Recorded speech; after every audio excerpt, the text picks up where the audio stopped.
News@5। सभी श्रोताओं को वसंत पंचमी की शुभकामनाएं। आज ही नेताजी सुभाष चंद्र बोस की 129वीं जयंती भी है। नेताजी ने आजादी की लड़ाई में अहम भूमिका निभाई। खासकर 1937 में वंदे मातरम विवाद सुलझाने में उनकी मुख्य भूमिका थी। उन्होंने ही महात्मा गांधी को पहली बार राष्ट्रपिता कहा था। वे 1938 में कांग्रेस अध्यक्ष चुने गए थे। आइए सुनते हैं उनकी ओजस्वी वाणी। हमारा जो राष्ट्रीय झंडा है, इस झंडा का अर्थ क्या है, झंडा उत्तोलन का उद्देश्य क्या है। मैं समझता हूँ ये राष्ट्रीय झंडा हमारा जो राष्ट्रीय जीवन का प्रतीक है। जहाँ स्वतंत्रता के लिए लड़ाई चल रही है वहाँ भी एक राष्ट्रीय झंडा है। इसलिए आज हम लोग दुनिया को दिखलाने चाहते हैं कि अब हिंदुस्तान दिल से, हृदय से स्वराज्य चाहता है और स्वराज्य के लिए तैयार हो गया है। कांग्रेस ने इस मौके पर पीएम नरेंद्र मोदी पर तीखा हमला बोला है। कांग्रेस के नेता जयराम रमेश ने कहा कि प्रधानमंत्री इतिहास को तोड़ मरोड़ कर पेश करने में माहिर हैं।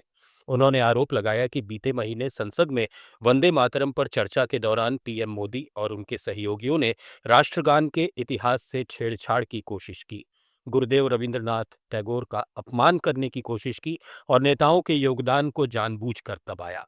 सच्चाई ये है कि वंदे मातरम पर फैसला गांधी, नेहरू, पटेल और नेताजी जैसे नेताओं की कांग्रेस वर्किंग कमेटी ने लिया था। जयराम रमेश ने सोशल मीडिया पर लिखा कि पीएम मोदी मनरेगा जैसी योजनाओं में बदलाव लाकर व्यवस्थागत तरीके से महात्मा गांधी की विरासत मिटाने की कोशिश कर रहे हैं। बढ़ते हैं आगे। मध्य प्रदेश के धार में विवादित धार्मिक स्थल भोजशाला में आज वसंत पंचमी के मौके पर पूजा और नमाज को लेकर विशेष व्यवस्था की गई। सुप्रीम कोर्ट के आदेश के बाद हिंदू श्रद्धालुओं ने सूर्योदय के साथ मां वाग्देवी की पूजा की। परिसर में हवन, पाठ और अनुष्ठान सूर्यास्त तक चलते रहेंगे। वहीं भोजशाला परिसर के भीतर तय किए गए अलग क्षेत्र में जुमे की नमाज अदा की गई। आमतौर पर वसंत पंचमी और जुमे की नमाज अलग अलग दिनों में होती हैं, लेकिन इस बार दोनों एक ही दिन पड़ने से प्रशासन पूरी तरह अलर्ट मोड पर है।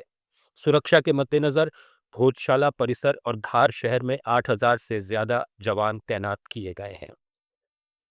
स्थानीय पुलिस के साथ सीआरपीएफ और आरएएफ की टीमें मौजूद हैं। सीसीटीवी, ड्रोन और एआई तकनीक से हर गतिविधि पर नजर रखी जा रही है। भोज उत्सव समिति के संरक्षक अशोक जैन ने कहा कि वसंत पंचमी के अवसर पर पूजा शुरू हो चुकी है। ये हिंदू समाज का आह्वान था, जिसे अब न्यायिक मान्यता भी मिल चुकी है। पूजा तो सूर्योदय से चालू हो गई है, हवन भी चालू हो गया, तो दिन भर आज पूजा चलेगी, क्योंकि हिंदू समाज का आह्वान था कि अखंड पूजा होगी और अखंड पूजा होने का जो मोहर लगी, सुप्रीम कोर्ट ने मोहर लगा दी है कि हिंदू समाज सूर्योदय से सूर्य तक पूजा अर्चना करेगा, उसमें कोई विघ्न नहीं आएगा। इसलिए जनता में खुशी है और इस प्रकार से अखंड पूजा चलेगी। प्रधानमंत्री नरेंद्र मोदी ने केरल की राजधानी तिरुवनंतपुरम में बड़ा राजनीतिक संदेश दिया। पीएम मोदी ने कहा कि आज केरल में उन्हें नई उम्मीद और नया जोश दिखाई दे रहा है और ये बदलाव की शुरुआत है। उन्होंने कहा कि जैसे 1987 से पहले गुजरात में बीजेपी हाशिए पर थी, वैसे ही आज केरल में बीजेपी मजबूती से आगे बढ़ रही है। पीएम मोदी ने तिरुवनंतपुरम नगर निगम चुनाव में बीजेपी की ऐतिहासिक जीत का जिक्र करते हुए कहा कि इससे केरल में बीजेपी की नींव पड़ चुकी है। प्रयागराज के माघ मेले में शंकराचार्य अविमुक्तेश्वरानंद और प्रशासन के बीच टकराव गहराता जा रहा है। अविमुक्तेश्वरानंद ने साफ कहा कि जब तक प्रशासन माफी नहीं मांगता, वे वसंत पंचमी का स्नान नहीं करेंगे। उन्होंने आरोप लगाया कि प्रशासन सिर्फ नोटिस का खेल खेल रहा है। जब मौनी अमावस्या का स्नान नहीं हुआ तो वसंत पंचमी का स्नान कैसे कर लें। विवाद की वजह से माघ मेले में उनके शिविर में 1.25 लाख शिवलिंग की स्थापना भी नहीं हो सकी। इस News@5 में फिलहाल इतना ही। बने रहिए लेट्स माइक के साथ। आप सुन रहे थे let's mic more than radio. Follow कीजिए हमें हमारे सोशल मीडिया प्लेटफॉर्म्स पर। It's time for news. It's time for more than radio. Presenting the first radio news app, Let's Mic. Let's Mic.